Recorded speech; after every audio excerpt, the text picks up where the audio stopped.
Nuevamente, desde la Academia de Ciencias Agrícolas,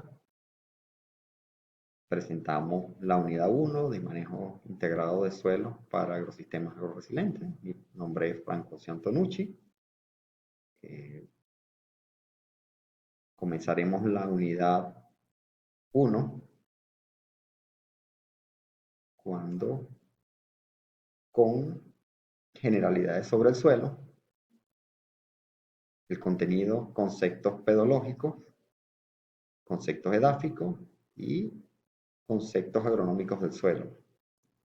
Origen del suelo, componentes y composición porcentuales de los suelos, meteorización, génesis de suelo, la composición del edafón en el suelo, el concepto de humus en el suelo, las partículas primarias del suelo y sus características. Inicialmente, la palabra suelo deriva del latín solo, que significa suelo o tierra o parcela.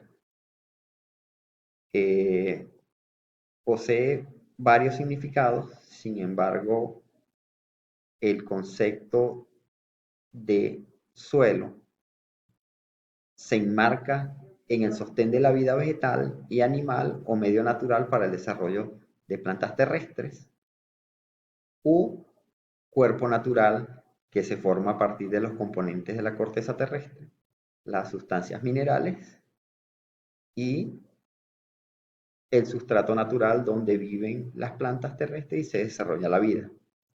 Esta denominación o definición de suelo puede estar presentada o puede autorearse al profesor Eduardo Casanova, a la Real Académica, a la FAO, entre otros autores. El entorno de la definición de suelo radica en una superficie donde podamos manejar, donde existe vida, donde podemos establecer cultivos o donde podemos brindar alimentos a través de otro manejo. Este señor geógrafo, Vasily Dokuchavez, no es un nombrecito muy coloquial, que en 1886 propuso la palabra suelo, se emplease en términos científicos para referir a horizontes del suelo o de tierra, mal apropiada en la palabra, que casi diariamente cambiaba su relación bajo la influencia conjunta del agua, aire y organismos vivientes u organismos muertos, introduciendo este concepto dentro de la geografía del suelo. Y digamos que estos fueron los primeros padres de la palabra suelo o el primer planteamiento que nace desde esa conceptualización. Para definir el concepto suelo, pudiésemos hablar de diferentes ámbitos a nivel de formación o a nivel de carrera. Por ejemplo, el suelo para un ingeniero geólogo corresponde a la fase más temprana, más nueva dentro de la formación. Hablarían de las fases mucho más recientes en comparación con una roca, con material parental, que tiene mucho más relevancia e importancia que uno que sea reciente o que esté en plena evolución. Ahora, si hablamos como un ingeniero civil, la conceptualización del suelo no es más que donde él establecería o donde plantearía su fundación, su vialidad, su puente, es decir, de dónde se va a anclar esa estructura que plantea construir. Por eso es que la definición del suelo es muy variante de acuerdo a la carrera. En cambio, a un ingeniero químico, la definición del suelo le daría más relevancia en qué componentes físicos o químicos tendría ese componente suelo dentro de una fase transformativa de elementos o de sustancias. En cuanto a una definición para un ingeniero agrónomo, un ingeniero forestal o un área afín, un ingeniero en producción animal, ya plantea el suelo como un medio de subsistencia o de sustrato, ¿verdad? Para alimentación, para producción, para generación de masas forestales que permitan desarrollar o establecer una cadena productiva. Es decir, cada profesional va a tener una óptica, un enfoque, ¿verdad? De cómo plantea esas características deseables o indeseables, ¿verdad? En cuanto a la bondad del suelo. Si hablamos de los conceptos que planteamos en la unidad, o el concepto pedológico, o edáfico, el concepto agronómico del suelo, la pedología del suelo, el estudio de los suelos en su ambiente natural, o sea, cómo está condicionado ese suelo, ¿verdad? Simplemente en su formación natural, cómo está estructurado.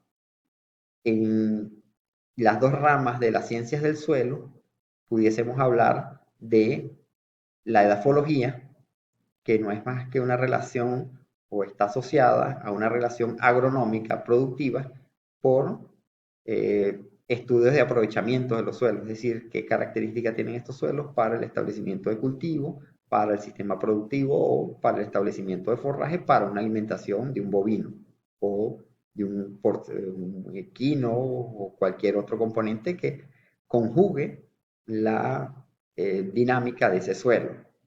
La pedología, en cambio, está relacionada con las consideraciones también en la rama de la geografía, es decir, estudia las corrientes de la pedogénesis, que no es más que el origen del suelo, la formación del suelo, sus sistemas de clasificación, sus sistemas morfología, taxonomía y también las relaciones que influyen dentro de los factores geográficos. Es decir, si yo tengo un suelo formado en una planicie, si yo tengo un suelo formado en un sistema colinar, si yo tengo un suelo formado en unas características de valles, de bajíos, de esteros, están asociados a esa pedogénesis o esa integración de cómo se formó, de dónde se formó y cuáles fueron sus materiales parentales.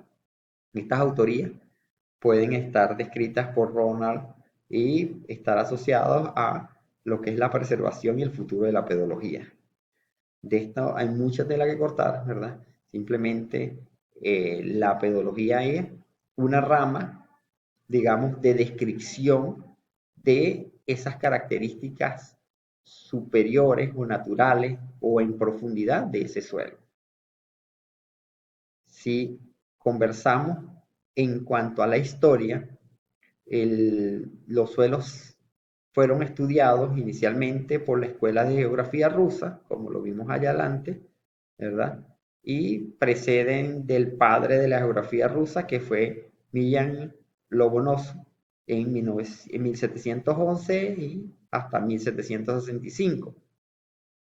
Luego, otro fundador de la pedología fue Basilisk, de 1846 a 1903, quien propuso los fundamentos de la geografía del suelo como un concepto nuevo en esas áreas que fueron creciendo paulatinamente. Los discípulos de Constantin y Saber, ¿verdad? También volvieron a recalcar el concepto de suelo como una entidad en la misma, pero con características que corresponden a la geografía donde se desarrollan, es decir, donde evoluciona ese suelo y su conjugación entre la geografía y la geomorfología. Otro pilar de la pedología, que son descripciones de características naturales, fue el geógrafo estadounidense, discípulo de William Morris, director de investigaciones en su país, que conjugó también parte de las escuelas de geografía de Rusia. Los investigadores modernos han demostrado que cada día es más estrecha la dependencia entre el suelo y las diferentes ramas de la geografía. Por ejemplo, la geomorfología, que se integra dentro de la formación del suelo. La geomorfología no es más que las formas del terreno, ¿verdad? Como lo describe Tricat en 1965, Birkeland en 1984 y Rivas en 1900, Richard en 1985.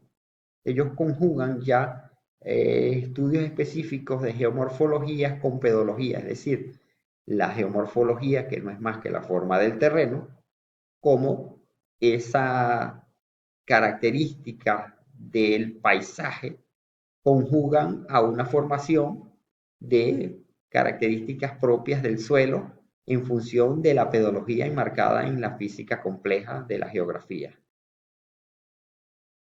Si nos vamos al concepto de pedón, ese término es un término griego y no es más que la mínima unidad de expresión, ¿verdad?, de la unidad del suelo. El suelo en este contexto es un cuerpo natural que comprende la parte mineral, la parte orgánica, la parte sólida, la parte gaseosa y la superficie de la Tierra, que ocupa un espacio que se caracteriza por uno o ambos de los siguientes horizontes, capas, materiales, sustratos en adición, en pérdida, en translocaciones, en transferencias, en transformaciones, entre otros característicos. Toda esa definición de los pedones y la polipedones o los polipedones, que no es más que la unión de varios, digamos, varios cuadritos que forman una sola unidad de suelo con las mismas características que están en estudio. Es decir, yo puedo definir un área y todas esas áreas, si la divido en cuadros de uno por uno, ¿verdad?, me comprenderían un conjunto de polipedones que conforman la unidad de suelo. Y es la expresión mínima, lo que llamamos pedón. Con estas bases nace lo que llamamos actualmente taxonomía de suelo, que a partir de 1975, el Sorbel Soil de los Estados Unidos se crea como la base de referencia para todos los estudios taxonómicos y uniformizar, digamos, el lenguaje técnico de la parte de suelo, llamándose horizonte, superficiales, subsuperficiales, color, textura, estructura, entre otros componentes que nos permiten llevar a clasificar unos suelos con unas condiciones específicas ya editadas, como cuando hacemos una clasificación taxonómica a nivel botánico, monocotiledonias, dicotiledonias. Entonces empezamos a clasificar los suelos en función de suelos orgánicos y suelos minerales. Esas son las primeras bases donde empezamos a subdividir esa condición de los suelos. Si planteamos una división a nivel taxonómica, de ahí nacen los órdenes que se basan en epipedones o suelos con unas características específicas tanto físicas como químicas como biológicas.